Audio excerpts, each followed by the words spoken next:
Olá, eu sou o Arthur Eu sou o Pedro. e esse é mais um episódio do canal Manifesto.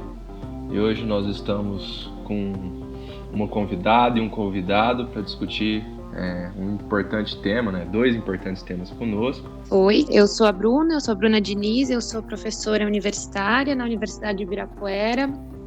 Eu fiz meu mestrado e agora faço doutorado na USP, na Faculdade de Direito, no Departamento de Direito Penal e Criminologia. E ao longo aí da minha trajetória acadêmica, eu tenho pesquisado movimentos sociais, abolicionismo, e acho que é isso por enquanto. Olá para todo mundo que está nos ouvindo. Então, meu nome é Gustavo, eu tenho formação em jornalismo e em direito.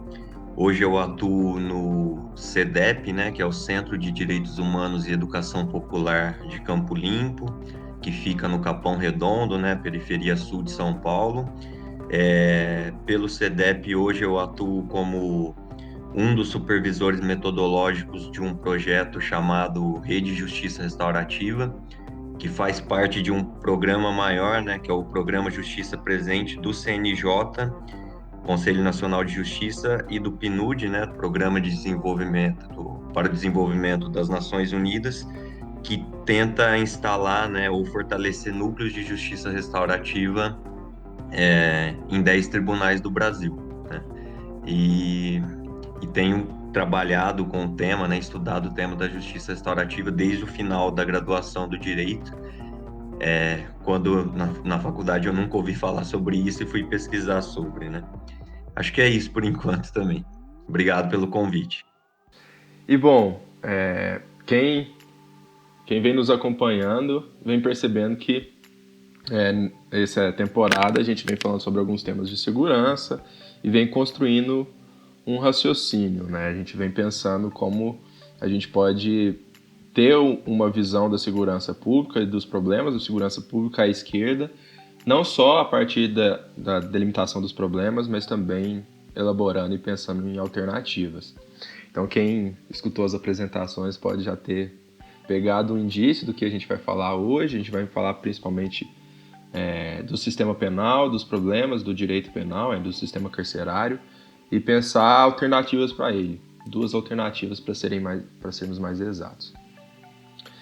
E, bom, para começar, eu acho que não tem outra pergunta a não ser aproveitar os dois e perguntar assim, gente, o que é o direito penal, para que ele tem servido e como é hoje, como estão as coisas hoje quando a gente fala sobre o sistema de justiça e o sistema prisional, Vocês dois como advogada, professora, educador, como vocês veem essa situação? É uma tarefa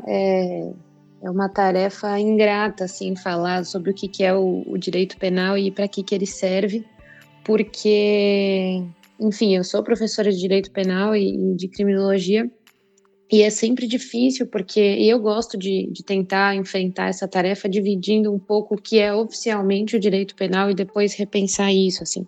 O direito penal na forma que ele é encontrado aí, como ele é descrito, ele é o ramo do direito que trataria do cuidado dos bens jurídicos mais importantes socialmente e que traria, por serem esses bens jurídicos mais importantes, as sanções mais graves para poder garantir, enfim, a tutela deles. Isso é o que a gente ouve, o que a gente aprende e o que, de alguma forma, eu preciso dizer em algum momento em uma das primeiras aulas que eu dou de direito penal. Mas o que eu acho mais importante é a gente pensar, talvez, um pouco contraintuitivamente sobre o que é o direito penal, O direito penal, quando a gente olha para ele fora da lógica interna dele, quando a gente olha para ele a partir principalmente da criminologia, quem vai olhar de fora para entender o que ele é, a gente vê que o direito penal, na verdade, é um dos ramos do direito que melhor cumpre o que todo direito se pretende a fazer dentro da sociedade que a gente vive, que é o controle de pessoas e de populações, de grupos que são, de alguma forma, indesejados. Então, o direito penal hoje, da forma como eu entendo, e não só hoje, né? O direito penal, historicamente, desde que ele aparece lá no final do século XVIII, a função dele é uma função de controle social. É uma função de controle social e para além de uma função de controle social, é uma das ele tem ele tem essa função de controle social com a pior sanção que a gente já teve e que a gente já conseguiu imaginar, que é a prisão, ou até em outros momentos e hoje em dia em outros lugares, com a pena de morte, por exemplo. Então, acho que vou passar um pouco essa bola, mas por enquanto acho que a gente consegue pensar na função declarada dele e nessas funções veladas aí de controle populacional, de controle de grupos que não são bem quistos socialmente e principalmente de controle da pobreza, assim, controle das pessoas pobres e de que forma elas vão ser recebidas e vão ser tuteladas pelo direito. Bom, pegando o gancho na explicação da Bruna, né, que acho que tem muito mais propriedade e explicou muito didaticamente, eu concordo com o que ela pontuou, e pegando essa última frase que ela diz, né, me veio à cabeça uma frase, e agora eu não vou lembrar a autora ou o autor que fala, né, que no Brasil a gente, em vez de combater a pobreza, combate os pobres, né? E acho que, como a Bruna falou, isso tem tudo a ver com o direito em geral, né? Mas principalmente com o direito penal também. E quando eu fui para a faculdade, eu pensava no direito como uma possibilidade, né, de afirmação de direitos, de luta por direitos, e que ainda faz um pouco de sentido para mim, mas quando você começa a ter contato, né, com os estudos e com a realidade, vem bem isso que a Bruna falou mesmo, do direito como um instrumento de poder e de controle, né, de determinadas populações indesejáveis, né? Até para esse projeto que eu estou participando, né, que eu falei do Rede de Justiça Restaurativa, ele faz parte desse programa maior que é justamente combater o encarceramento em massa no Brasil. Então, nós fizemos uma formação trazendo o racismo como estrutural e estruturante do direito no Brasil, principalmente do direito penal, né? Então, a gente buscou fazer todo um histórico, né, de como o direito foi utilizado para perpetuar o racismo na sociedade brasileira, né? E daí pegando desde a época da escravização, né, de pessoas negras, tem um artigo muito interessante publicado recentemente na Conjur, da promotora Lívia Santana, do juiz André Nicoliti, e acho que o promotor Saulo Matos e a defensora Charlene Souza, falando como que na época da escravidão, né, para o direito civil, as pessoas negras eram vistas como réis, né, como coisa, como propriedade, mas como para o direito penal elas eram responsabilizadas e sofriam as punições mais severas possíveis, né, os açoites, por exemplo. Então né, quando você começa a estudar, vai lá atrás ver todo esse histórico do direito no Brasil, mas especialmente no direito penal, você vê como desde muito cedo ele foi utilizado, né, para perpetuar o desejo de uma classe econômica e política dominante e para segregar e até mesmo justificar o extermínio de uma determinada população, né? Então, o direito penal, eu acho que até hoje ainda cumpre muito dessa função, o que a gente pode ver pelo encarceramento em massa, principalmente da população negra, né? Então, tem apesar dessa função declarada, né, que a Bruna trouxe, tem essa função não declarada que continua fomentando a desigualdade num país extremamente desigual como o Brasil, e daí desigualdade de classe, de raça, de gênero, né?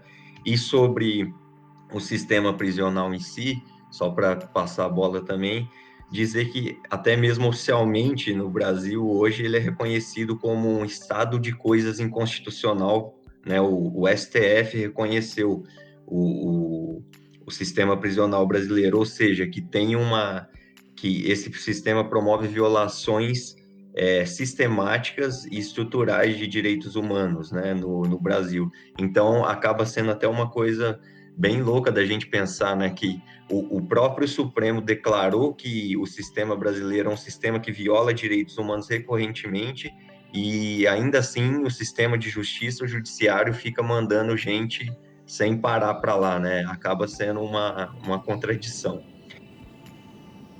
Enquanto a gente montava o episódio, a gente assistiu 2 vídeos muito legais para ajudar. E um foi da Petronella, que trabalha com você, Gustavo, no CEDEP, e o outro foi o TEDx do Thiago Fabres, sobre justiça restaurativa, abolicionismo penal. E acho que uma coisa que aparece muito nas falas deles é sobre como o justo é uma construção, né? Uma construção social, uma construção histórica. E não um dado natural, né? As coisas que a gente considera justas e as formas justas de lidar com as coisas, a legalidade, a ilegalidade, tudo isso tem a ver com o contexto social, com o contexto histórico de um momento, né?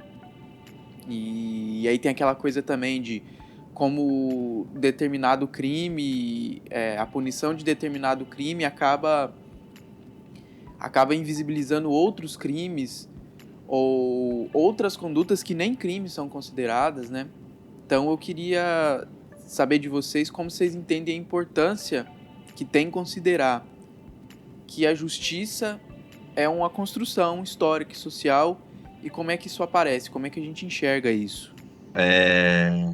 Me vem à cabeça, né, quando vocês falam isso, e, é, e se eu falar alguma besteira, Bruno, por favor, me corrija aí, sobre seletividade penal, né, sobre que a criminologia crítica fala muito sobre das condutas selecionadas para serem criminalizadas, né? E que aí a gente vai acabar caindo na criminalização de condutas, né, que geralmente são praticadas, né, ou dizem respeito, né, a determinadas populações também, né? Porque é aquela crítica, se o Código Penal tem milhares de crimes lá né, e todo mundo em algum momento provavelmente vai cometer algum daqueles crimes que estão ali. E daí a questão é quem de fato é selecionado pelo sistema para ir para as prisões e para ser, enfim, a clientela do sistema de justiça, né? No caso específico do sistema penal, né? Então,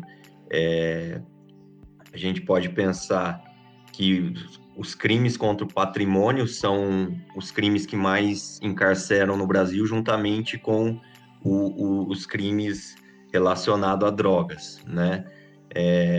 E aí me vem à cabeça uma frase de um texto da Maria Lúcia Caram, né?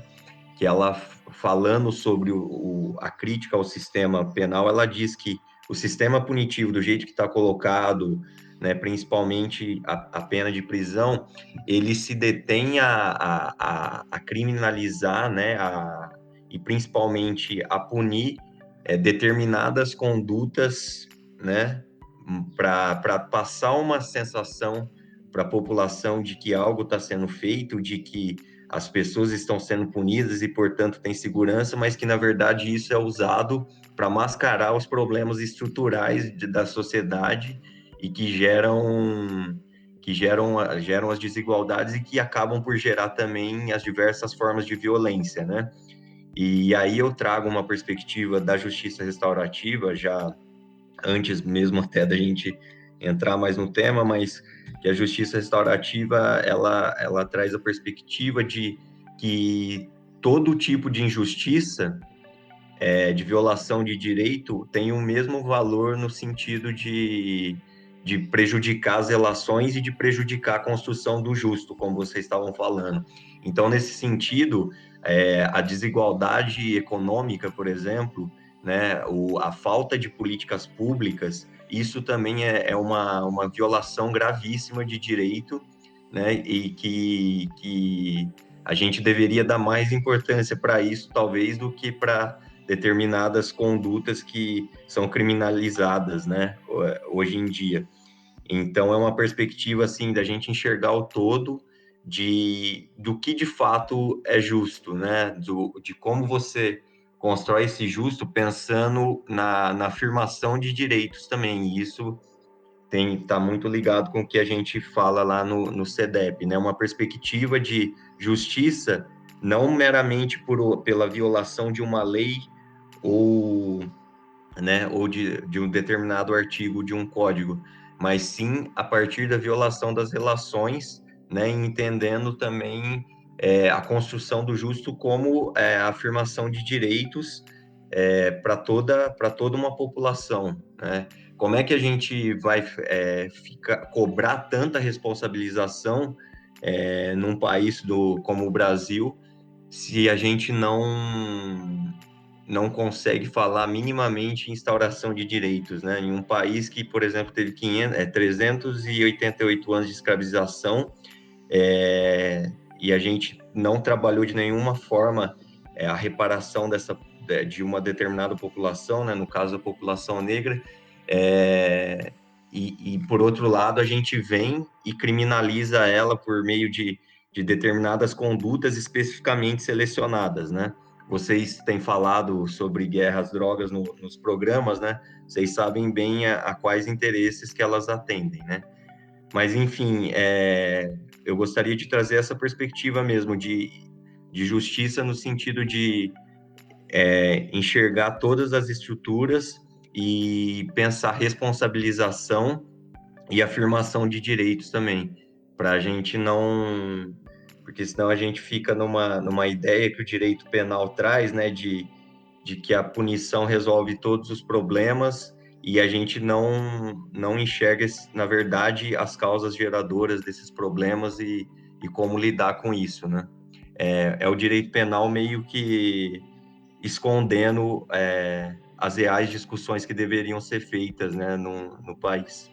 Não, e pegando um pouco o gancho nisso, assim, para pensar para pensar um pouco de onde vem essa nossa concepção de justiça que é tão ligada aí com o direito penal, se a gente pensar onde surge, né? Onde é que aparece o direito penal? Porque o direito penal também, tanto o direito penal quanto a prisão, nem sempre existiram no mundo. Isso é uma das coisas que é mais curioso desconstruir, porque é ideologicamente tão arraigado enfim, na sociedade que a gente vive. Se você provavelmente perguntar para uma criança que começou a falar o que acontece com quem, sei lá, com quem é ruim, com quem cometeu um crime, é possível que uma criança de, sei lá, 2, 3 anos te fale que ela vai para cadeia, vai para prisão. E aí a gente tem que pensar um pouco de onde sai isso, assim, como é que isso aparece na história. E aí, se a gente for entender como aparece o direito penal e qual a concepção de justiça que está ligada com o direito penal, né, de entender a punição e de entender principalmente a pena de prisão como solução para conflitos graves, isso está intrinsecamente ligado à formação do Estado burguês, porque antes da gente ter a formação do Estado burguês consolidado, com o poder único, né, com um sistema de justiça único, atrelado a um governante único que centraliza o poder, a gente tinha antes, quando a gente pensa nas formas de resolução de conflitos aí, que a gente tinha na Idade Média e até o final da Idade Média, a gente tinha uma resolução de conflitos que era esparsa, então cada feudo, cada senhor feudal e até cada servo, cada membro da população resolvia o conflito que tinha da forma que conseguia.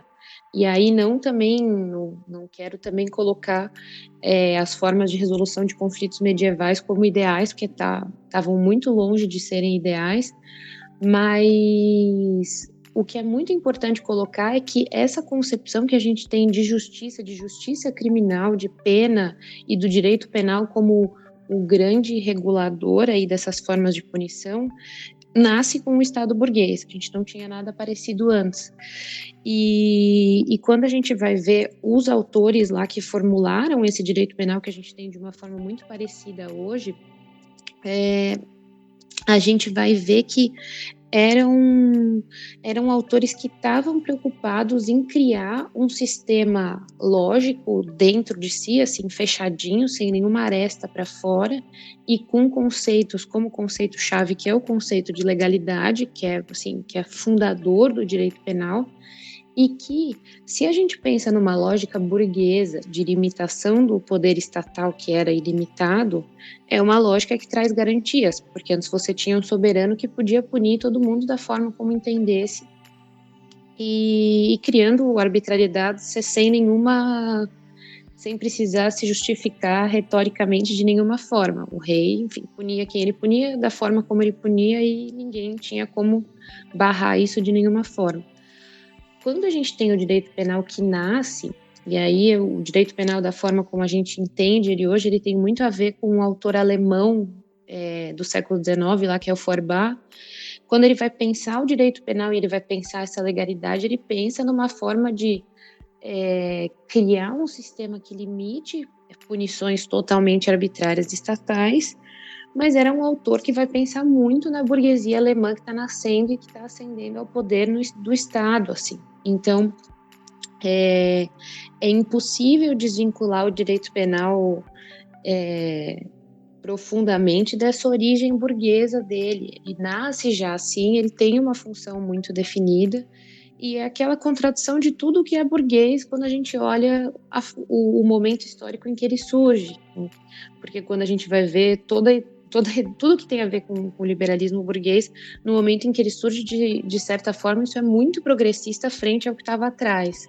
Agora, quando a gente está olhando para isso da forma como é hoje, obviamente isso também serve a esses mesmos interesses, só que interesses colocados na nossa realidade atual.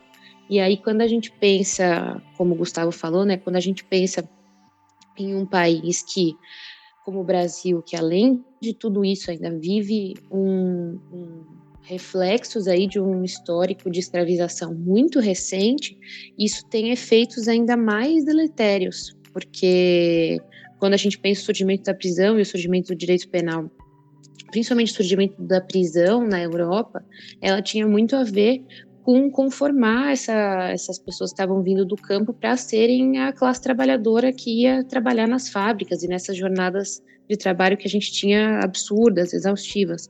Quando a gente traz isso para o Brasil, em que a gente não teve historicamente uma necessidade muito grande de se construir uma classe trabalhadora dócil por séculos, porque a gente tinha mão de obra escravizada, isso toma as dimensões e tem efeitos muito piores, que são os efeitos atuais que o Gustavo já trouxe aí com muita clareza. Mas eu quis trazer um pouco desse histórico para a gente entender como essas coisas aparecem, como chega nesse ponto absurdo que a gente vive hoje.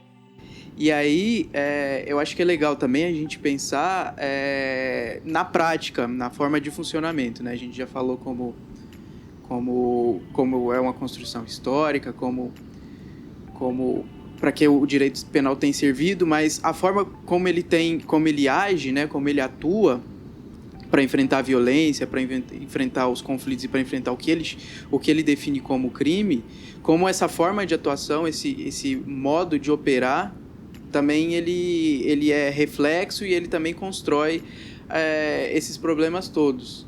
Então, eu queria ouvir de vocês como vocês entendem a ideia do sistema penal como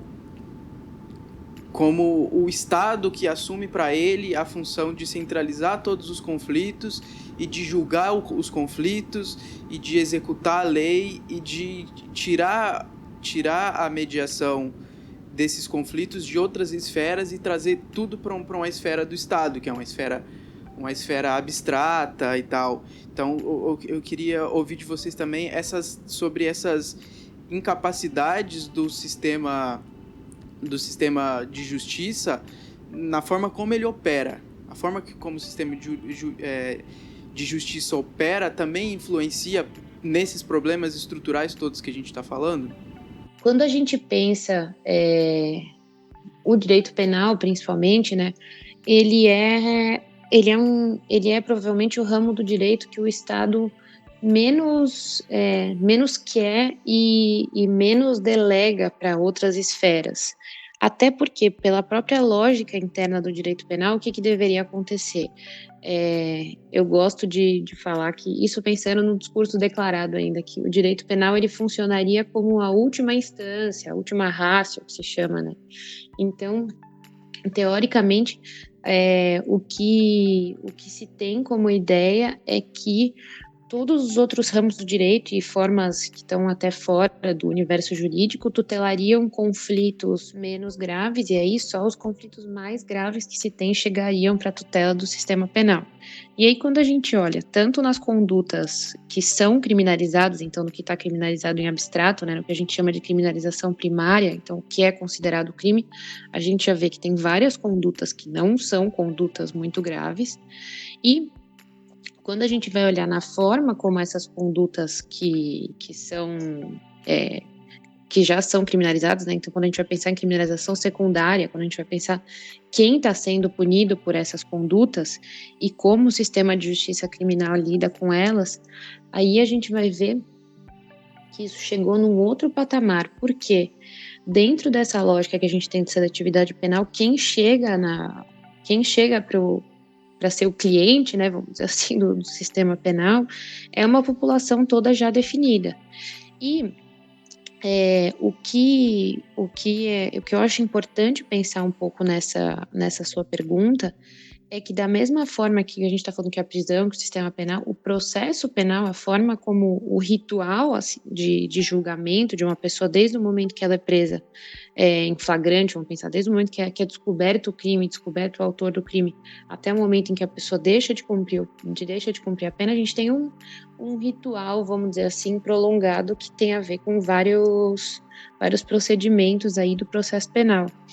E quando a gente pensa no que é procedimento dentro da justiça penal, todo procedimento ele é pensado para um sujeito abstrato. Então, eu tenho um réu que não tem classe, não tem cor, não tem gênero, não tem nada. Ele é um ente abstrato aí que tem garantias abstratas e que, em teoria, vai recebê-las ao longo do processo. E essa lógica formal, que tem a ver também com o surgimento aí dentro dessa lógica liberal de que os sujeitos são todos iguais, em teoria, ela gera, na verdade, uma invisibilização de todas as características que tornam esse réu, essa pessoa que está sendo presa, que está sofrendo, que vai sofrer essa sanção muito grave, e que despersonalizam essa pessoa ao máximo. Então, isso contribui para que a justiça penal seja uma justiça cega a todos esses dados aí, todos esses marcadores da diferença que a gente fala, mas que, na verdade, falando de uma forma um pouco mais concreta, elas tornam todos os réus iguais e se a gente for pensar, os réus da justiça criminal, da massa que a gente tem hoje, eles são todos muito iguais, mas não iguais a um sujeito abstrato, eles são iguais porque eles têm todos a mesma origem social, a mesma raça, e por aí vai. Mas outra coisa que eu acho importante pontuar é como esses rituais todos da pessoa, desde o momento em que ela é descoberta até o momento em que ela deixa de cumprir pena, como as pessoas que lidam no sistema de justiça criminal, então juízes, promotores, como eles enxergam essas populações totalmente desumanizadas. Então você tem um sistema de justiça que é todo pensado para que você tenha um distanciamento máximo daquela pessoa que está sendo julgada. E aí, dentro disso, você perde até a dimensão do humano, assim. A gente tem as prisões que estão superlotadas, as varas criminais que estão, enfim, sobrecarregadas de processo, e dentro dessa lógica, o que se espera dos operadores, enfim, de tudo isso que está acontecendo, é que eles façam essa engrenagem girar, e que façam essa engrenagem girar com o maior número de produtividade possível. Então, se a gente for pensar, a gente tem juízes que sofrem represálias porque são considerados pouco pouco punitivos, vamos dizer assim, porque absolvem muita gente, ou membros do Ministério Público que também sofrem perseguições porque não entram nessa lógica de punir todo mundo a qualquer custo. Eu acho que até fazendo um diálogo com a fala da Bruna, né, que é uma coisa que a gente fala muito na justiça restaurativa, né, que esse direito posto, né, como está colocado, ele está preocupado mesmo com, pelo menos declaradamente, com violações da lei, né, e no caso na justiça restaurativa a gente vai tentar retomar, até nessa perspectiva de construção do justo que estava sendo falado, a gente está preocupado com relações humanas, né, e como trabalha isso para a construção do justo. E eu digo isso porque, pensando justamente nesse funcionamento do sistema atual, como a Bruna colocou, né, de que temos determinadas e reduzidas respostas para os mais diversos tipos de conflitos, né, e situações problemáticas também. E daí tem até um juiz que trabalha com justiça restaurativa, Egberto Penida, ele cita a frase de um psicólogo, do Abraham Maslow, né, que diz que para quem só sabe usar martelo, todo problema é um prego, né? Então, é um pouco da ideia de como age esse direito penal posto, né, que tem um determinado número de respostas iguais para diversos conflitos advindos da complexidade das relações humanas, né? E acho que isso colabora para esse funcionamento mecanizado e desumanizado que a Bruna coloca do sistema de justiça em geral, né? Ele não permite abertura de respostas mais criativas e não punitivas para lidar com os diversos tipos de conflitos que advêm das relações humanas. E aí a gente pensando tanto numa perspectiva mais micro, né, de relações entre de um conflito entre determinadas pessoas, mas para a gente também pensar estruturalmente, né, como que a gente enxerga a complexidade de um determinado problema para poder dar uma resposta mais complexa para ele, né? Então, o direito penal acaba sendo de uma forma reduzido, algo muito reduzido e que acaba, né, massacrando relações humanas e pessoas, né, como a Bruna muito bem colocou aí, né, e então acho que é nesse sentido que eu gostaria de colocar um pouco também, né, da gente tentar pensar, né, como a Bruna também colocou lá no começo, a gente naturalizou esse sistema penal como as únicas respostas possíveis para determinados conflitos ou para alguma conduta que hoje é classificada como crime, né? Então a gente fica focado nessas poucas respostas que atendem a esses interesses que a gente já falou e que acabam não atendendo até mesmo os fins declarados oficialmente do direito penal, como a Bruna colocou, né? Porque a gente vem com essa retórica na sociedade, né? Que nas últimas eleições acho que atingiram o ápice de mais punição, cada vez mais punição para entregar mais segurança à população. E se a gente for de fato estudar, né, e pesquisar, vai ver que isso não é verdade, né? Como acho que vocês têm falado nos outros programas sobre a política de guerra às drogas, mas também se a gente pensar no Brasil, a lei dos crimes hediondos de 90, que endurece a punição para determinados crimes e desde então a violência não parou de aumentar, assim como também a lei de drogas, né, de 2006, né, que só tem aumentado o encarceramento e violência. Então, até mesmo esses objetivos declarados, né, do direito penal, por meio dessa visão punitiva, a gente vê que são contraditórios, né, que eles não tem entregado o que promete, né? Acho que o que a gente está discutindo aqui, né, é que como se existisse um teto, né, da atuação política, de uma forma geral, de um senso comum, que esse teto é a lei, são as instituições que operam a justiça, e que como se não desse pra gente ir além disso, né? Como se no senso comum a gente devesse trabalhar dentro desses limites, né? Só que quando a gente não vai além disso, a gente fica preso ou reformulando um modelo de justiça e um modelo de resolução, de enfrentamento das questões da violência e dos conflitos, que é um fracasso. E eu acho que isso precisa ficar bem claro, que é o que a gente tem aprendido aqui no podcast, é que as formas de atuação na segurança pública que a gente tem hoje são um fracasso para aquilo que ela supostamente diz enfrentar, né? E que é o seu objetivo. Mas um sucesso por trás, né? Exato. Ela é um sucesso para manter a sociedade de classe, sociedade colonial, racista e patriarcal. Então, eu acho que isso precisa ficar muito claro, porque é isso que eu mais tenho aprendido aqui com as conversas todas que a gente tá tendo, né? E aí eu queria saber de vocês, de como pessoas que estão olhando para além disso, para além desse limite, questionando esse limite, questionando a lei, a construção da lei, a construção do justo e as formas de operação do sistema, como é que a gente puxa esse debate quando essas ideias do limite da legalidade, de resolver as coisas sempre dentro de uma chave da punição e de delegar ao Estado a resolução desses conflitos, como é que a gente puxa esse debate, como é que a gente desconstrói em diferentes espaços, como é que a gente desconstrói essas ideias que estão tão arraigadas na gente?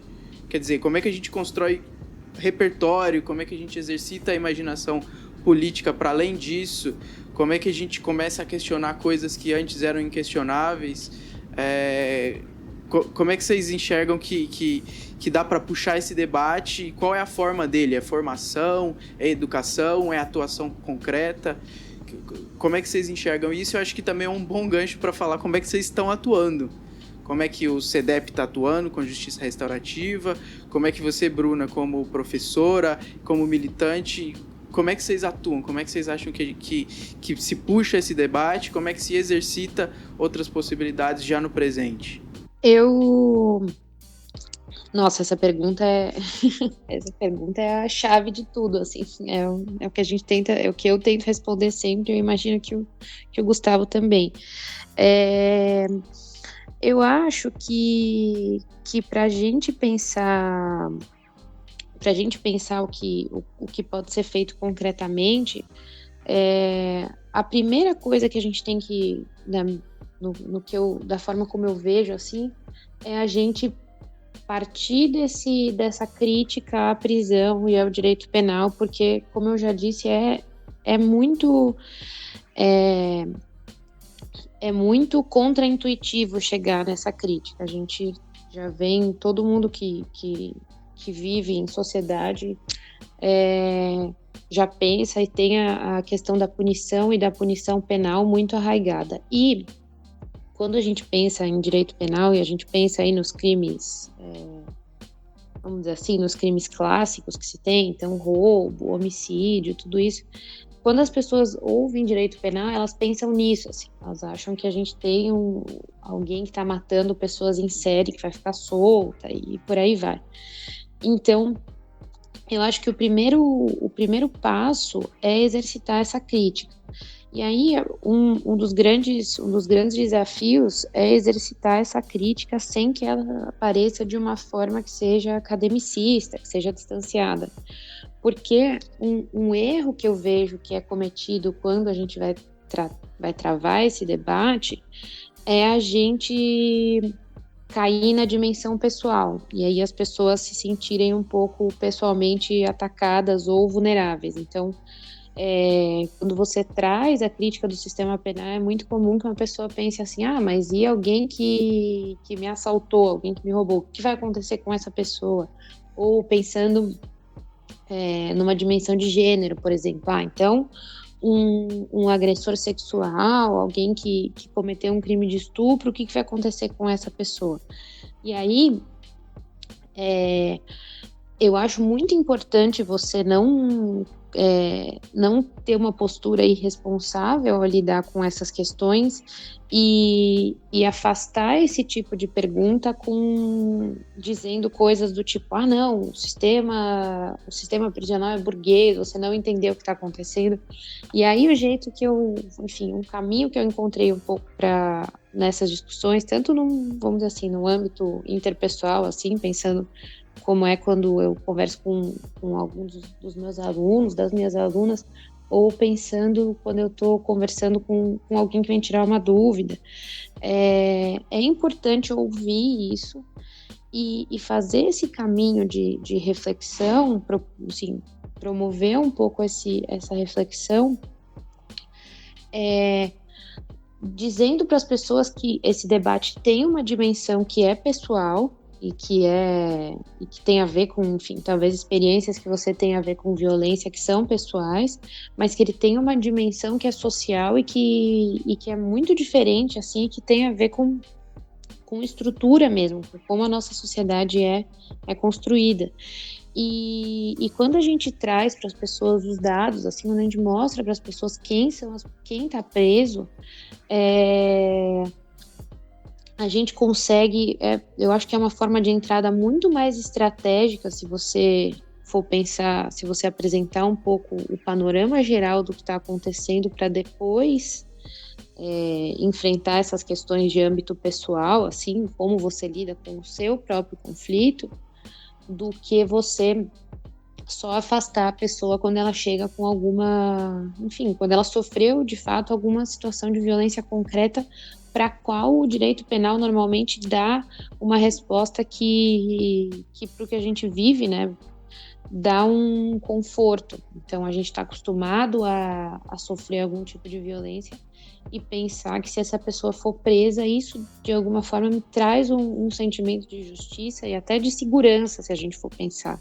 Então, é importante desconstruir isso aos poucos, né? E eu nem gosto muito da palavra desconstruir, acho que ela vem tomando um sentido pejorativo meio ruim ao longo dos anos, mas essa crítica que a gente vem fazendo, ela precisa ser feita de uma forma responsável, mas ela precisa ser feita, acho que a gente não pode abrir mão da crítica.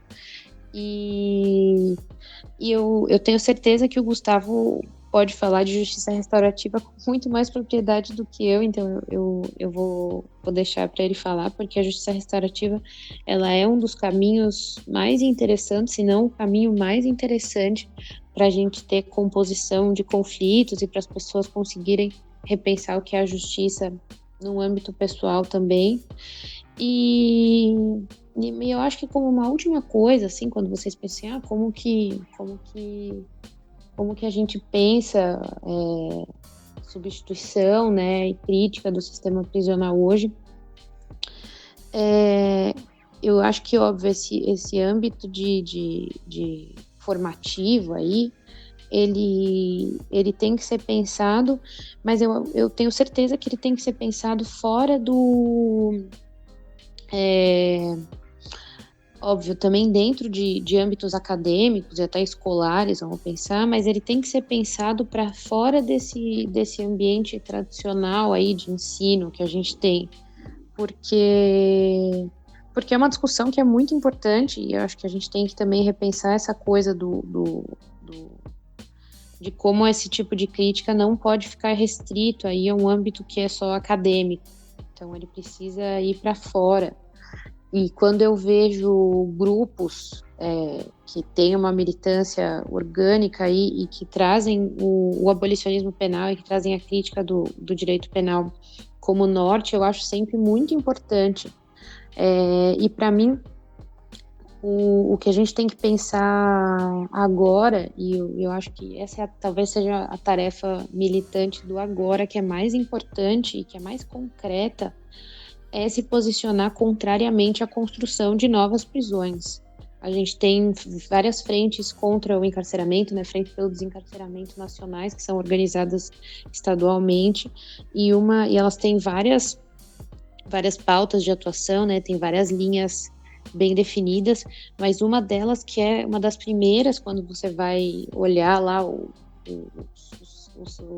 as manifestações oficiais, é a de ser contrário à construção de novas prisões, porque quantas prisões forem construídas, elas vão ser superlotadas em questão de meses, assim. Então, acho que se a gente tem uma tarefa militante, para além da construção da crítica, da construção política, que é um trabalho importante, mas que leva tempo e que demanda muito esforço, uma tarefa para já é se posicionar contrariamente à construção de novas prisões, porque isso é uma tarefa urgente, é uma tarefa que está posta, e a gente não pode cair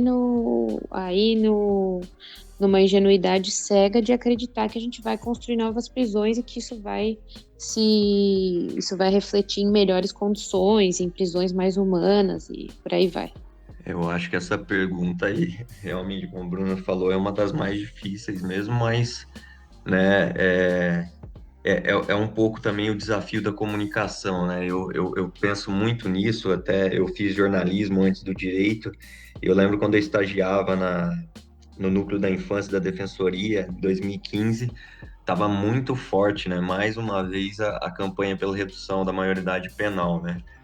E a gente estava pensando em campanhas de comunicação lá, né? E como a gente, né? Como comunicar uma realidade complexa, né, que envolve diversos fatores, né?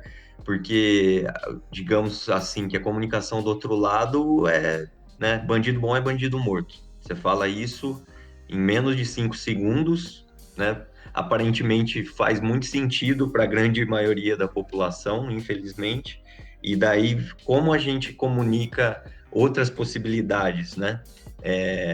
Sem falar para a pessoa, olha, por favor, senta aqui, e desse lugar mesmo que a Bruna falou, sem soar arrogante, né, pedante, mas assim, realmente, porque demanda um certo tempo para falar sobre o tema, né, não numa perspectiva de explicar, mas para conversar sobre, colocando todos esses pontos, né, então realmente é algo extremamente desafiador, né, recentemente eu participei de um debate como mediador sobre justiça restaurativa e abolicionismo penal e fizemos essa pergunta, né? Eu estava no papel mais cômodo de fazer a pergunta, no caso, para os participantes, e o Acácio Augusto, né, que pesquisa abolicionismo lá da Unifesp, ele falou, olha, a primeira coisa é falar sobre o tema, a gente não pode ter tabu, né, de como a gente falou anteriormente, soar utópico, né? Tem que falar sobre o tema mesmo. E aí eu acho que entra muito, né, muito pertinente e a forma que a Bruna colocou, né? Sobre os caminhos para se falar sobre isso, né? Sobre essas outras perspectivas, né? Do que pode ser construído. Eu penso um pouco, né, que a gente começar a dialogando com as pessoas, né, numa perspectiva mais micro, como a Bruna falou, pensando até mesmo na questão das necessidades das pessoas, né, e a justiça restaurativa vai falar muito disso, né, de uma perspectiva de entender necessidades, sentimentos das pessoas para trabalhar as relações e pensar, né, como a Bruna falou, até mesmo numa necessidade, por exemplo, de segurança, né, porque muitas vezes a pessoa pode achar que esse caminho que está sendo falado hoje de mais punição, de mais prisões, atende a uma necessidade de uma sociedade segura, né, digamos assim, que ela tem.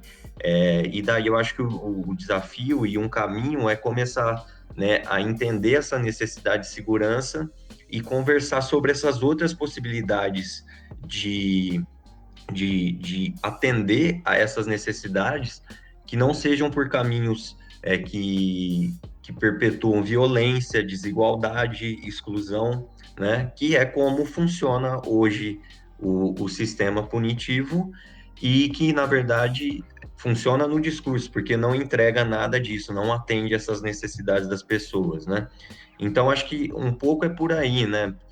Ter realmente, como a Bruna falou, essa disposição para o diálogo, para conversar mesmo sobre, né, e tentar nesse diálogo pensar, né, nesse atendimento de necessidades por outros caminhos. E aí, também, como a Bruna colocou, eu acho muito pertinente nós pensarmos isso para além da academia, né, e também para além do sistema de justiça, porque essa é uma discussão que nós colocamos muito no CEDEP, né, de pensar como a nossa sociedade é perpassada pelo punitivismo, não só no sistema de justiça, mas nas escolas, nas relações familiares, né, nos nossos relacionamentos em geral, e muitas vezes até mesmo dentro dos movimentos sociais, né, que fazem a crítica à punição, né, mas que funcionam numa lógica que acaba sendo também punitiva. E isso é porque é como, né,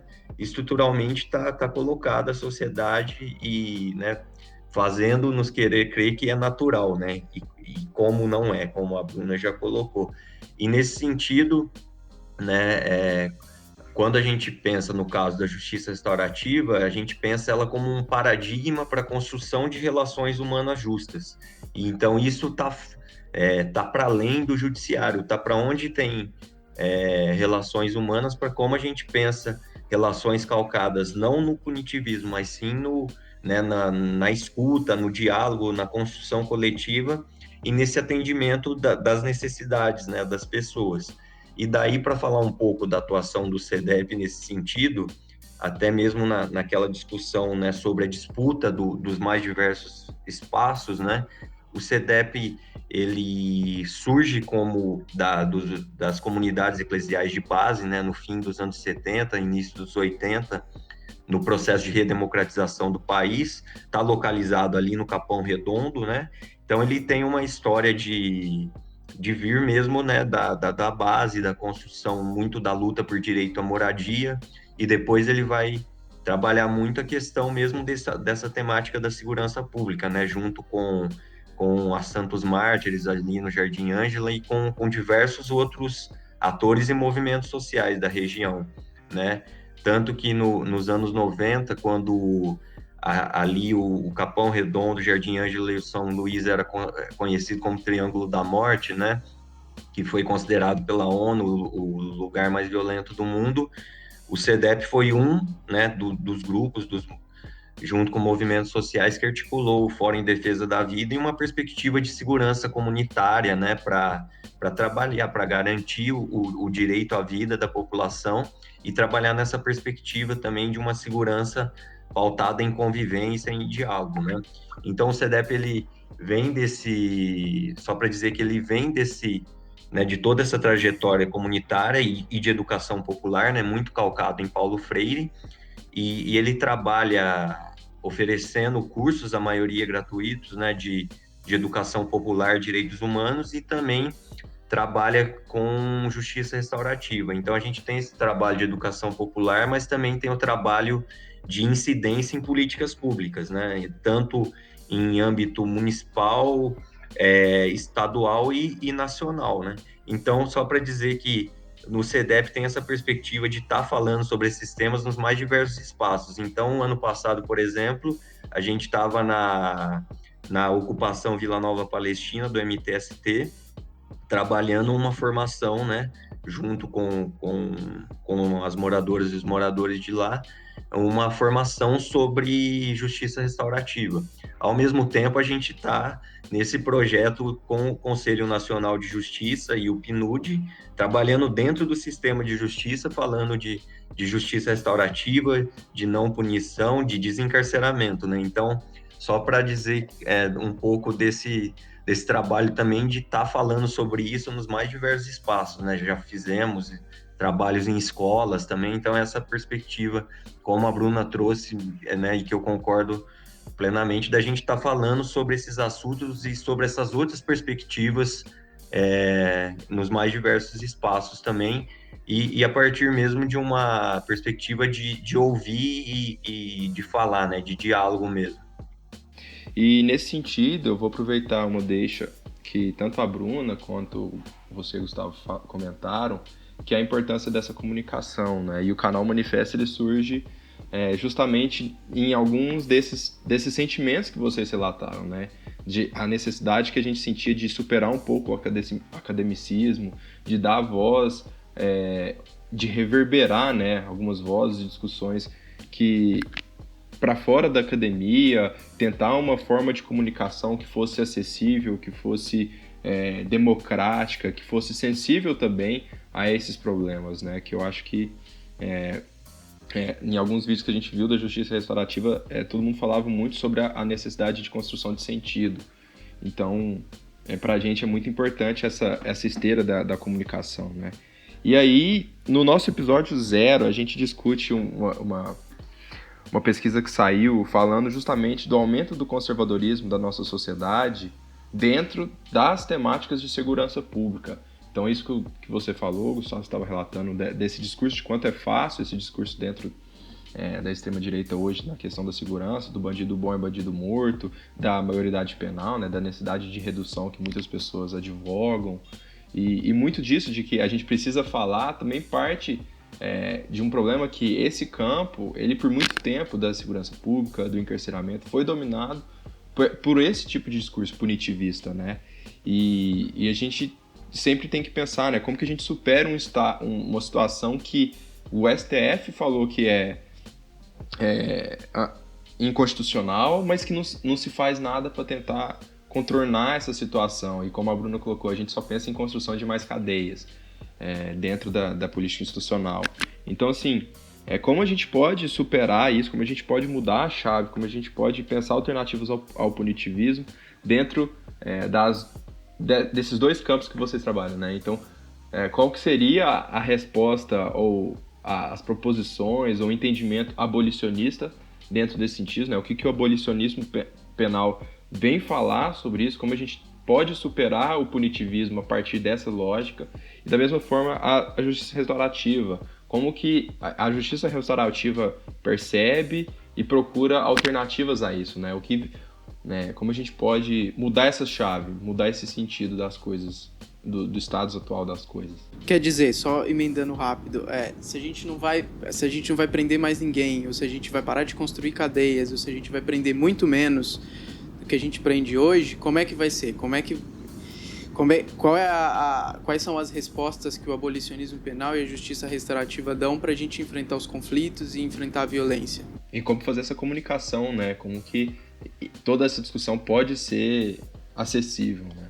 Cara, eu até ia propor, se a Bruna topar, dela começar pelo abolicionismo, porque eu tento pensar um pouco a justiça restaurativa como um dos caminhos, dialogando até mesmo com o abolicionismo, sabe? E eu sei que não é assim na justiça restaurativa como um todo, né? Porque obviamente não é homogêneo, mas eu me identifico com a perspectiva, né, da crítica abolicionista, e para partir daí, né, a justiça restaurativa como um caminho. Então, não sei se ela puder comentar.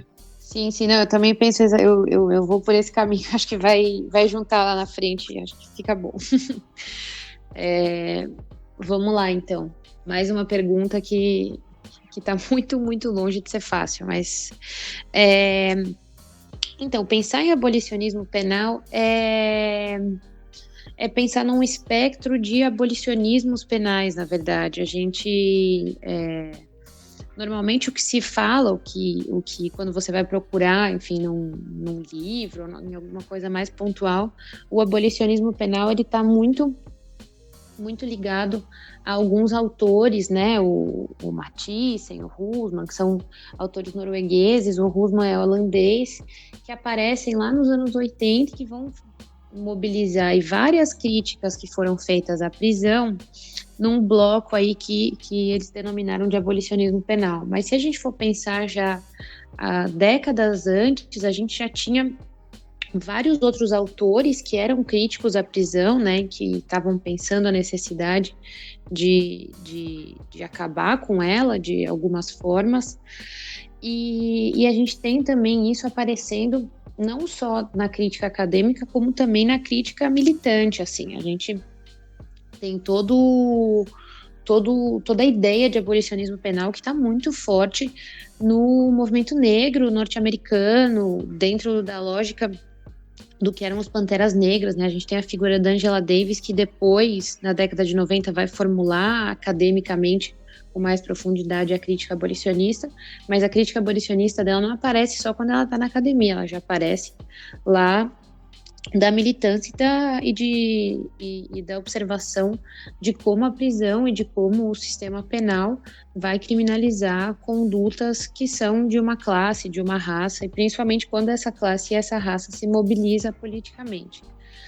Então, é importante a gente saber que desde sempre o abolicionismo penal, desde que a gente tem essa crítica sendo formulada ao sistema penal, que vem da criminologia crítica e que vem desses movimentos sociais lá desde os anos 60, a gente tem que saber que a gente tem um espectro de crítica abolicionista e que tem vários autores que, partindo da crítica do sistema penal, vão fazer propostas de cunhos diferentes e que vão fazer a própria crítica de formas diferentes. A gente tem autores que vão para a linha da criminologia crítica, né, da criminologia radical, que tem um fundo forte no método materialista histórico dialético.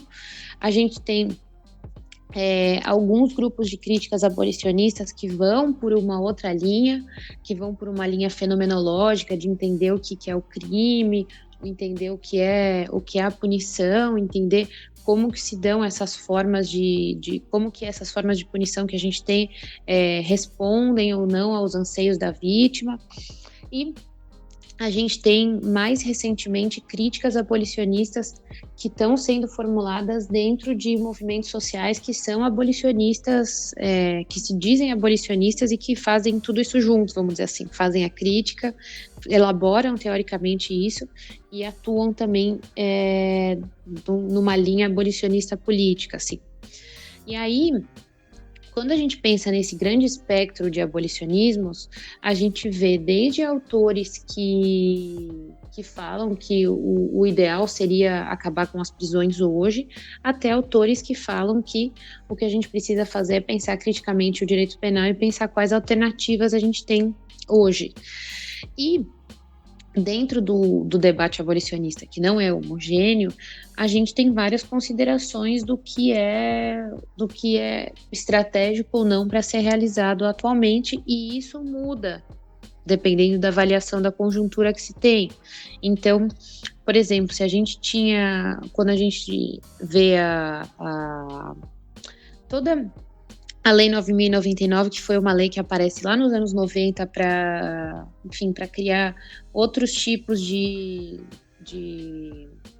mecanismos, não tanto mecanismos assim, mas que cria algumas formas de desencarceramento. Então, por exemplo, a transação penal, a suspensão condicional do processo, que são, acho que não vem ao caso aqui trazer isso tão teoricamente, mas são mecanismos que se tem dentro do processo penal de conseguir evitar com que a pena de prisão fosse utilizada, né?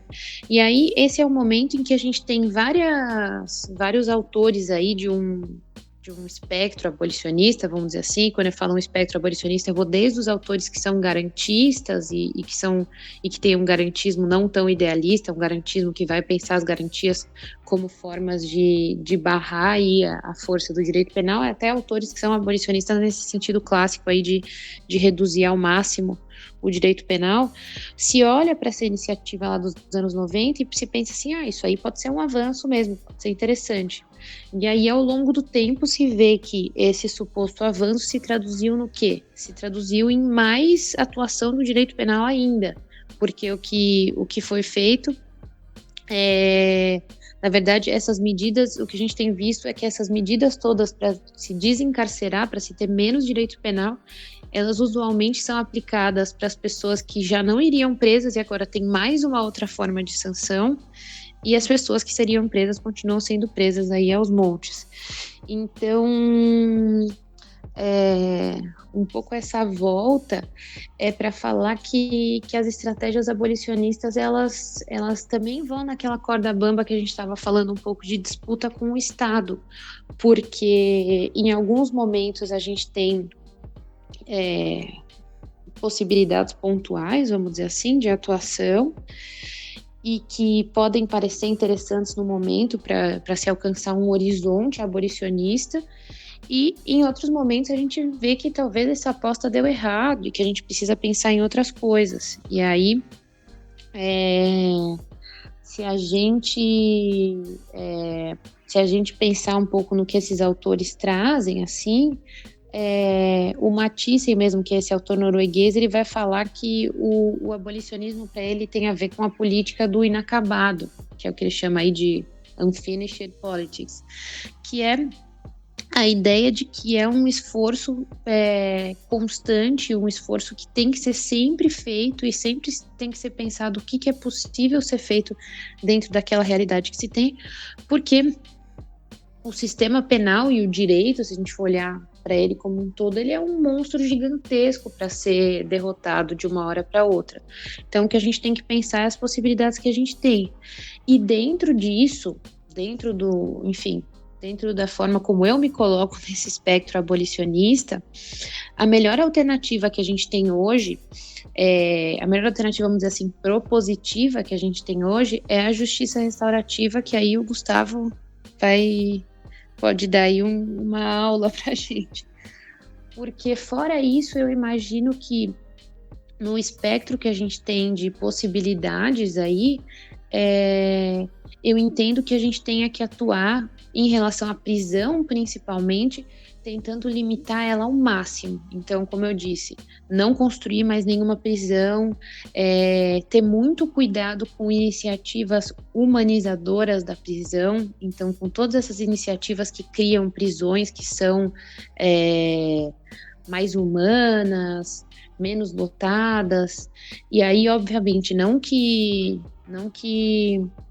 isso não seja bom para as pessoas que estão presas, óbvio, essas coisas fazem muita diferença, mas a gente sempre tratar dessas iniciativas não trazendo elas como ideal. Eu acho sempre importante colocar que não existe prisão ideal, não existe prisão humana. Se a gente repetir sempre essa máxima, a gente não cai em armadilhas como são, por exemplo, as APACs aí, que são essas prisões aí que são construídas e que têm uma lógica menos pior, vamos dizer, do que a gente tem na massa do sistema prisional, mas que referendam muito e que legitimam a prisão de uma forma que a gente, que é abolicionista, tem que ter muito cuidado.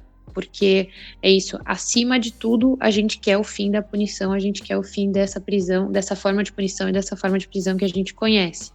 E aí, como iniciativa propositiva, para além do que a gente falou da dimensão de conscientização, eu tenho certeza que a justiça restaurativa é o caminho, e aí o Gustavo que vai nos ajudar para entender um pouco melhor como é que é o que é a justiça restaurativa e como ela funciona. Eu gostaria de pegar um gancho nessa última parte da fala da Bruna, que eu achei extremamente cirúrgica, a fala toda, né? Mas essa fala específica, porque eu acho que é um dos desafios que a justiça restaurativa também tem, né? De acabar, às vezes, numa miscelânea, né? Com outras ideias que acabam deturpando a justiça restaurativa e saindo do trilho que pelo menos eu vejo para ela, né? Que é justamente isso, muitas vezes tem discursos que misturam, né? Que pega a justiça restaurativa, mas ao mesmo tempo junta ela com projetos de lei punitivistas, pensando a justiça restaurativa mais numa lógica moralista e até mesmo, muitas vezes, até religiosa, né? Então, você acaba fazendo uma miscelânea de coisas e você mistura a justiça restaurativa com perspectivas punitivistas. Então, esse cuidado que a Bruna falou, né, no final, né, até para se pensar nessa questão de humanizar prisões, né, que eu concordo plenamente com a fala dela, né? A gente tem que ter muito cuidado, inclusive, para pensar na construção dessa justiça restaurativa, né? Que, para mim, é impossível falar de justiça restaurativa e falar de punitivismo. Acho que se você começa juntando essas duas coisas, já temos algo extremamente problemático, né? Sobre a justiça restaurativa, né, também fazendo um diálogo com isso que a Bruna trouxe, né, sobre autoras e autores de discussões, né, ideias sobre abolicionismo fora da academia mesmo. Eu achei muito interessante porque eu retomei a leitura até de um livro do Daniel Achuti, que é Justiça Restaurativa e Abolicionismo Penal, né?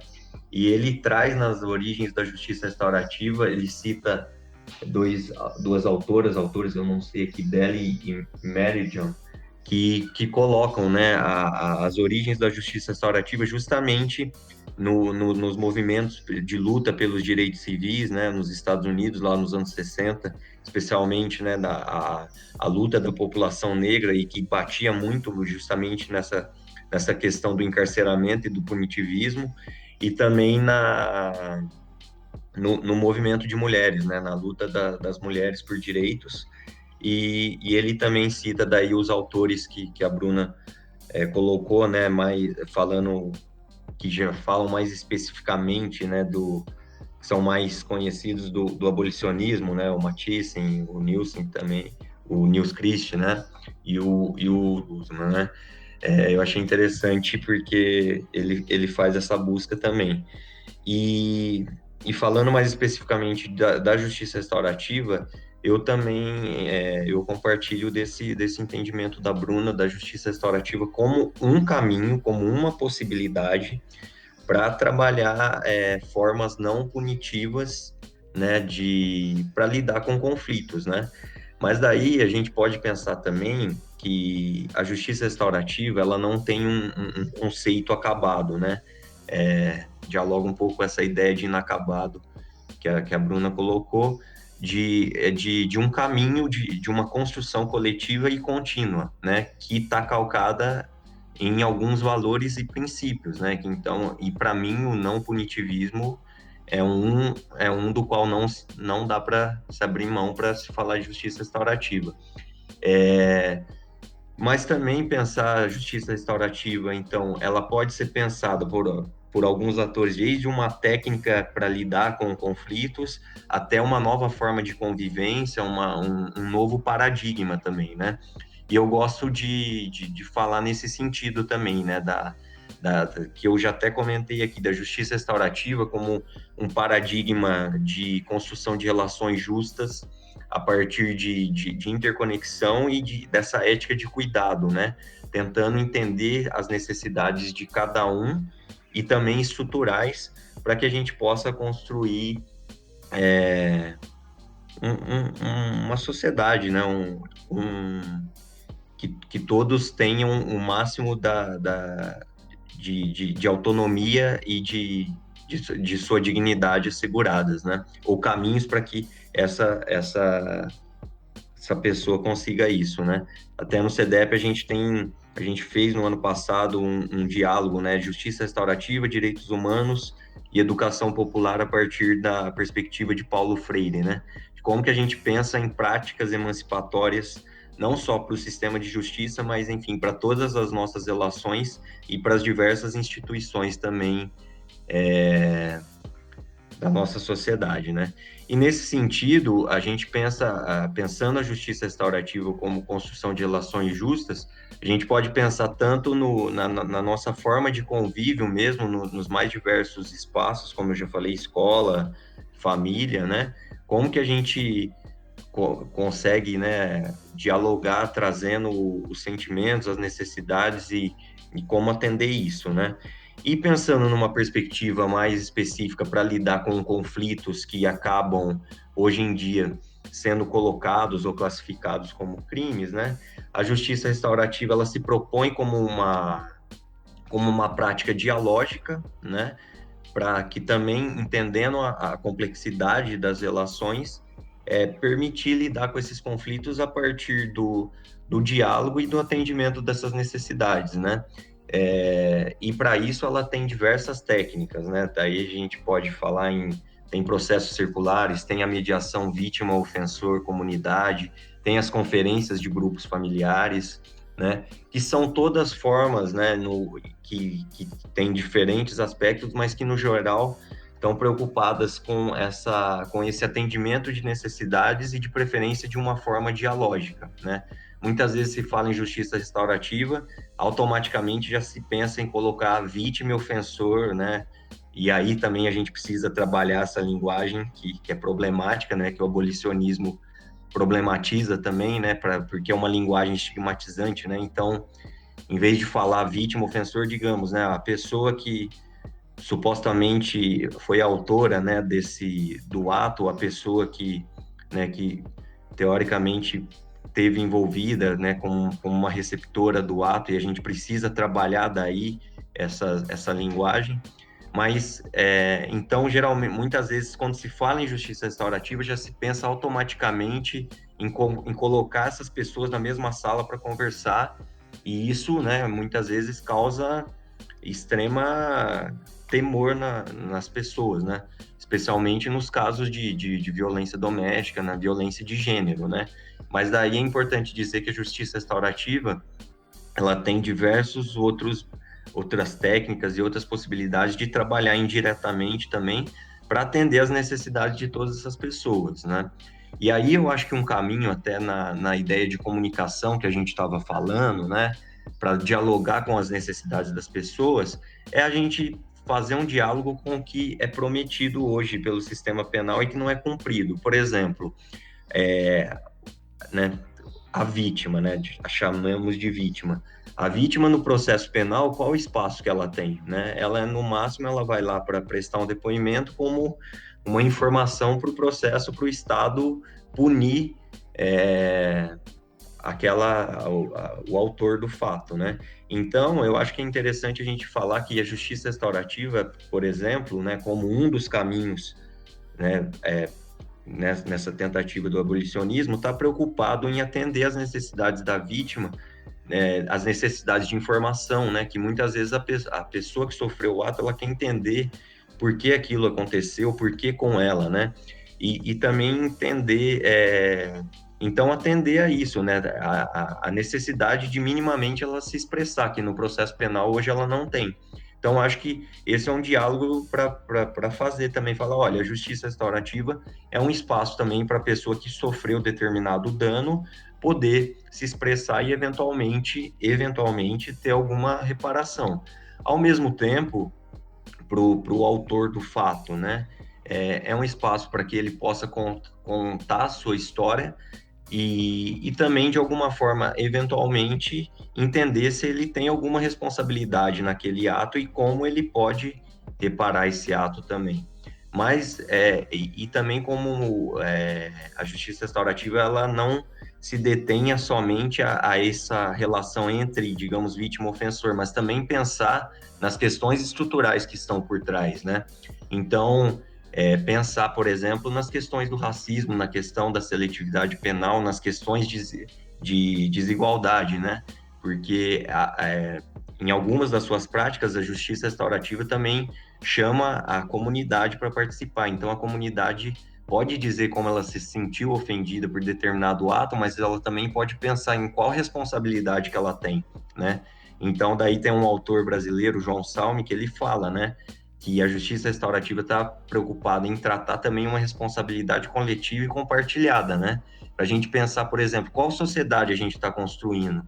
É uma sociedade calcada só no individualismo, no consumismo, né? E em construir muros, em segregar. Então, qual a nossa responsabilidade enquanto sociedade para gerar também violência, para gerar exclusão, né?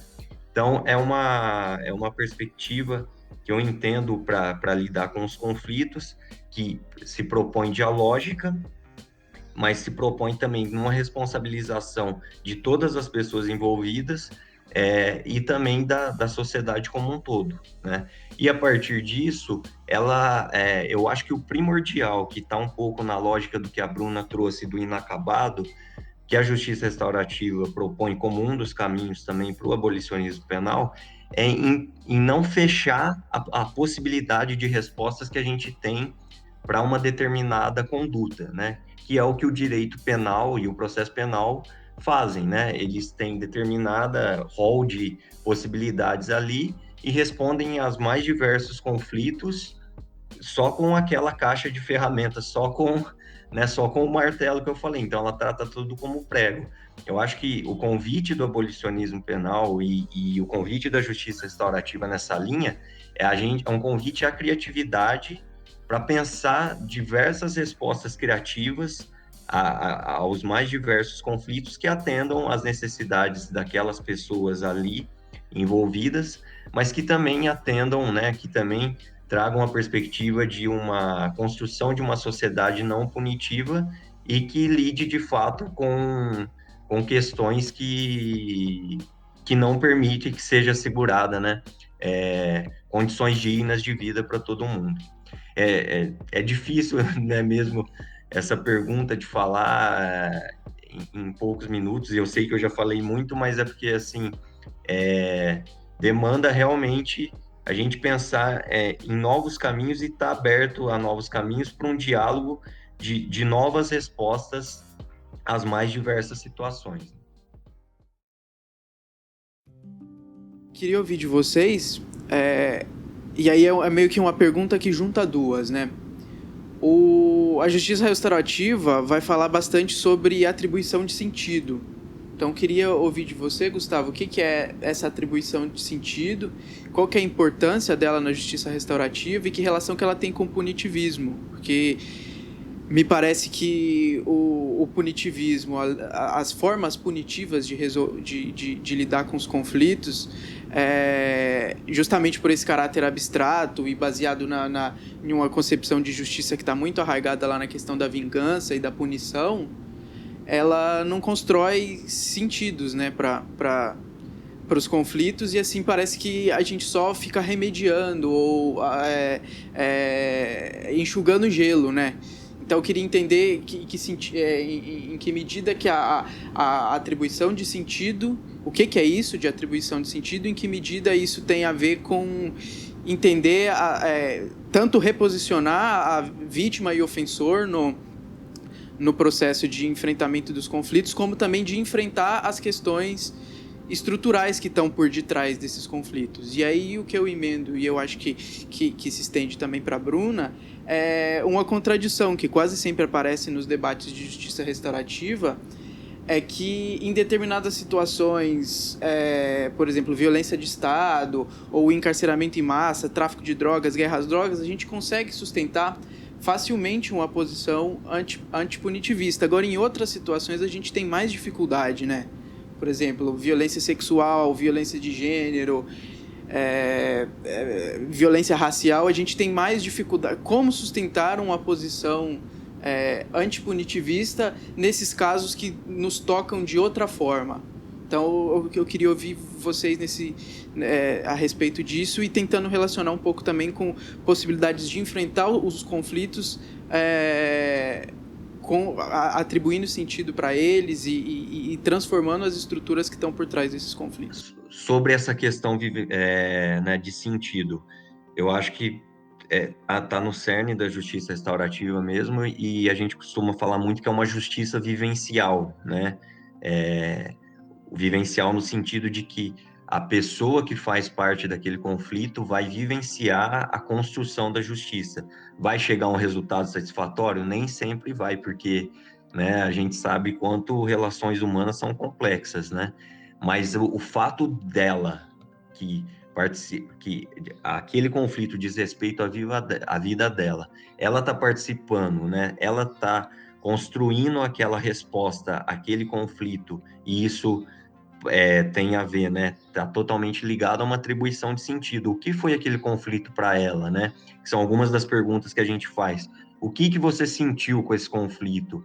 O que ele significou para você? O que ele significa agora? E o que você acha? O que você precisa para lidar com ele? E o que eventualmente você pode oferecer para lidar com ele? Então, eu acho que isso tudo é uma construção de sentido que aquela pessoa está fazendo para algo que diz respeito a ela, né? Por isso que muitas vezes a gente vê até algumas estatísticas de que os acordos, né, quando saem acordos da justiça restaurativa, eles são mais cumpridos porque a pessoa construiu aquilo. Então faz sentido para ela cumprir aquele acordo porque ela participou, ela teve né? Ela foi ouvida naquilo e ela que propôs aqueles caminhos para lidar com aquilo, né? Por isso que a gente fala que ao ser essa justiça vivencial e essa construção dialogal e coletiva do justo, ela faz sentido, né? Então, a atribuição de sentido está tanto no processo, né, de construção da resposta àquilo, então, da construção do justo, quanto no vivenciar aquilo depois, né? Olha, faz sentido, eu participei, eu construí, eu falei o que eu senti, o que me incomodou, o porquê daquilo, né? E do que eu precisava, né? Daquilo. E isso é uma coisa que a gente costuma falar na justiça restaurativa também, que enquanto o direito penal atual está preocupado basicamente com o passado, né? Com o que aconteceu lá e como a gente vai punir determinada pessoa, a justiça restaurativa está preocupada com o que aconteceu lá no passado com todos os envolvidos, né? Tanto a história de vida, quanto lidando com aquele conflito específico, aquele fato específico, o que sentiu, o que sente agora, quem foi afetado. Então, está preocupado com o passado, com o presente e também com o futuro, né? Isso é uma coisa que me motiva na justiça restaurativa, que eu sempre falo, que é, ok, temos um problema, provavelmente somos parte do problema, e o que fazemos a partir de agora, sabe? Então, é uma ideia do que pode ser construído e abrindo, inclusive, para a criatividade. Então, eu acho que a atribuição de sentido está no fato das pessoas diretamente envolvidas no conflito construírem aquele sentido, vivenciarem a construção da justiça, né? A partir de algo que de fato é a vida delas, né? Não é um terceiro dizendo o que é justo naquele caso ou não, né? Lógico que, como a Bruna já trouxe, sempre respeitando garantias mínimas, né? De dignidade das pessoas e garantias mínimas, também considerando, né, relações de poder e todas essas estruturas que estão na nossa sociedade, né? E respondendo à segunda pergunta, né, sobre os desafios de outras, digamos, de temas mais espinhosos para a justiça restaurativa, né? De fato, né, é muito fácil, né, muitas vezes nós vendo determinada situação de racismo ou de situação de violência de gênero, já pedimos por punição, né? Mas eu acho que é um desafio constante também da gente estar pensando, olha, mas essa resposta punitiva, o que que ela tende a gerar, né? O que historicamente ela gerou, né? E, e ver se isso de fato pode ser um caminho ou não, né? Porque do que eu vejo, do que eu tenho estudado, pesquisado e vivido, a punição acaba por não ser uma resposta, né? Que vá gerar ganhos para esses grupos que historicamente são violentados, né? É desafiador, mas eu acho que é possível. E daí sempre vem uma questão, né, para a justiça restaurativa, né? Que até você ouve muito de atores do sistema de justiça. Não, olha, podemos ter justiça restaurativa, né, no juizado especial criminal, como a Bruna trouxe, para ofensas leves, né? Primeiro que é extremamente problemático você dividir, separar o que é uma baixo potencial ofensivo, o que é alto potencial ofensivo, porque você está falando da história de cada pessoa e cada pessoa vivencia isso de uma forma. Mas tem muito essa discussão de que justiça restaurativa seria só porque a gente chama de crimes leves. E eu discordo, no CEDEP também a gente trabalha com a perspectiva de que pode, a priori, ser aplicado a qualquer tipo de crime, né? E daí, quando as pessoas questionam isso, o Luiz Bravo, que trabalha comigo, ele fala, pensa no pior crime que pode existir, talvez. Daí, muitas vezes, as pessoas falam, é o genocídio, né? E daí ele fala, então, a justiça restaurativa foi utilizada para trabalhar em casos assim, né? Por exemplo, em Ruanda e também no caso, né, por meio das comissões da verdade, que é uma das práticas de justiça restaurativa, no pós-apartheid na África do Sul, né? Foi totalmente exitoso? Não, obviamente que sempre vai ter diversos problemas, mas enfim, é com os mais diversos tipos de ofensa, até as mais abomináveis, né? Que a gente acha mais impossíveis. Mas eu acho que é realmente um convite a gente estar sempre se questionando e pensando, podemos trabalhar ou não? Por exemplo, do racismo, que é algo que estava sendo trabalhado nos Estados Unidos, eram círculos de diálogo de pessoas que tinham ascendentes que foram escravizados e em diálogo com pessoas que tinham ascendentes que escravizaram pessoas negras, né? Então, por meio de práticas de justiça restaurativa, estava tendo esses diálogos que tratam tanto da subjetividade das pessoas, quanto também para a gente pensar em caminhos de reparação histórica, né, em políticas públicas de reparação histórica. Então, só para dizer que caminhos, né, que a justiça restaurativa, e acredito, né, a Bruna pode falar melhor, que o abolicionismo penal, de uma forma mais ampla, mostram para tratar mesmo dessas questões que a gente acha espinhosas, né? Mas sim que há esses caminhos, são extremamente desafiadores, doídos, mas que nos convidam a isso, né? A pensar essas formas não punitivas e violentas e que acabam perpetrando violência, mesmo quando nós utilizamos, achamos que utilizando, né, para grupos historicamente violentados, que esse direito penal punitivo pode ser uma ferramenta, mas que eu acredito que não, né? Então, essa última pergunta, né? A primeira, tenho certeza que o Gustavo respondeu já completamente. Essa é uma das perguntas que eu tento responder agora na minha pesquisa de doutorado, que às vezes parece uma pergunta meio. Que está sendo difícil de enfrentar, né? Que é entender como alguns movimentos sociais, né? Eu pesquiso o movimento negro, o movimento feminista e o movimento LGBTQI+, como eles lidam, né, com essas demandas por mais criminalização como forma de combate às violências que são sofridas por essa condição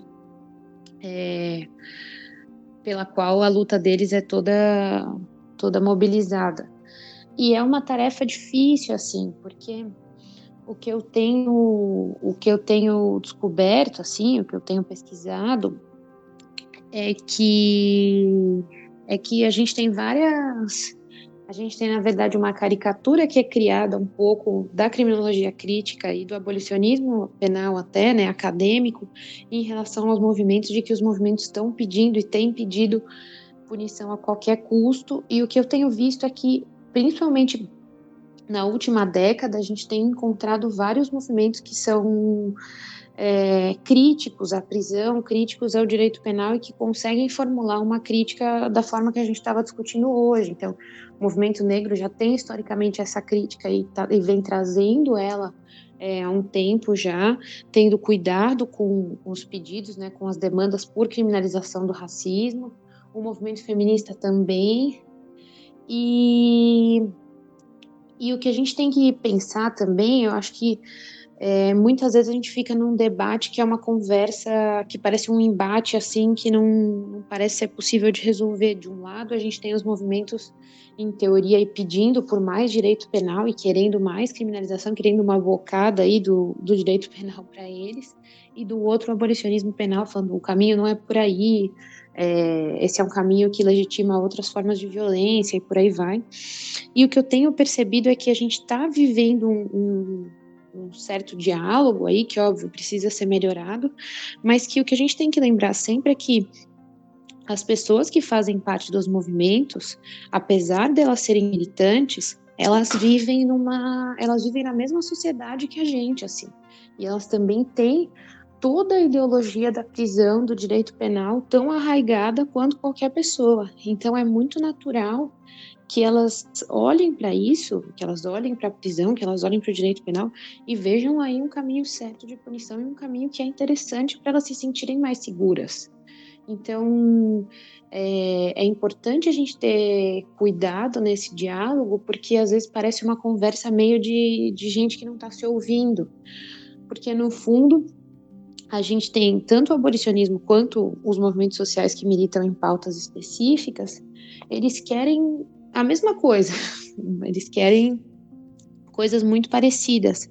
E a gente falar sobre abolicionismo penal de uma forma que seja receptiva aos conflitos que existem, né, e às demandas que se tem, principalmente as demandas de vítimas, é interessante para a gente ter o avanço disso e principalmente trazendo a justiça restaurativa como um conhecimento que é organizado, como um conhecimento que traz respostas e sempre fazendo aí essas ponderações que o Gustavo faz, que são muito importantes, de entender que, na verdade, quando a gente tem uma violência que foi sofrida, a gente já teve uma violência que foi sofrida, a gente tem que lembrar disso, assim, e que o que causou essa violência muitas vezes tem a ver com fatores raciais, de gênero, de sexualidade, por aí vai. E o que a gente tem que pensar é que a resposta que a gente tem, como o Gustavo disse, ela já não é satisfatória. E a resposta que ela tem, ela nunca vai desfazer completamente a violência que foi sofrida. A violência já foi sofrida, infelizmente, assim. Então, o que a gente tem que pensar é como lidar com ela da melhor forma que é possível. E a gente construindo, vamos dizer assim, com responsabilidade a crítica ao sistema penal, e mostrando todos os caminhos que a justiça restaurativa traz, a gente consegue ter um diálogo com todos os movimentos sociais que pedem, que já pediram por mais punição e que hoje em dia têm ponderado mais esses pedidos por mais, enfim, por mais punição, esses pedidos punitivistas, para a gente construir um caminho político muito mais interessante lá para frente. E fazendo relações, porque quando a gente, por exemplo, eu penso muito no movimento feminista, assim. A gente pensa no movimento feminista que na última década assim, teve a aprovação de vários tipos penais, vários crimes novos para criminalizar condutas que têm a ver com violência de gênero. E a gente tem que fazer muita reflexão do quanto isso tá nos tornando mais seguras enquanto mulheres, assim. E para isso, nessa ponderação, eu acho muito importante a gente ter, por exemplo, eu falo muito do feminismo porque é o que eu tenho mais estudado e também por ser dentro de todos esses movimentos sociais o que eu acompanho e milito mais de perto.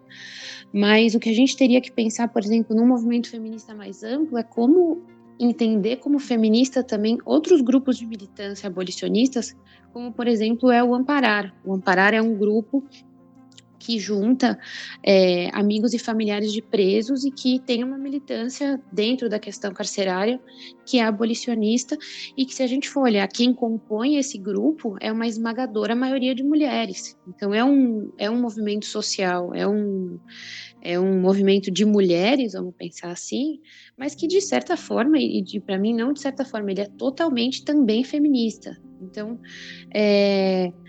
o que eu acho que a gente está se deparando, até pela própria conjuntura que a gente está vivendo com, enfim, o governo, enfim, com essa avançada de retrocessos que a gente tem vivido, é talvez um momento chave aí para os movimentos pensarem no quanto eles vão pedir por mais direito penal ou não, e nisso encontrarem aí quem vão ser os aliados deles para fazerem essas discussões. E aí, nisso, a gente que é abolicionista, enfim, que acredita na justiça restaurativa, tem que ver esse momento como estratégico, como uma brecha muito importante para levantar esse tipo de discussão, porque do outro lado tem muita gente vendendo a prisão e vendendo o direito penal como alternativa que vai dar segurança.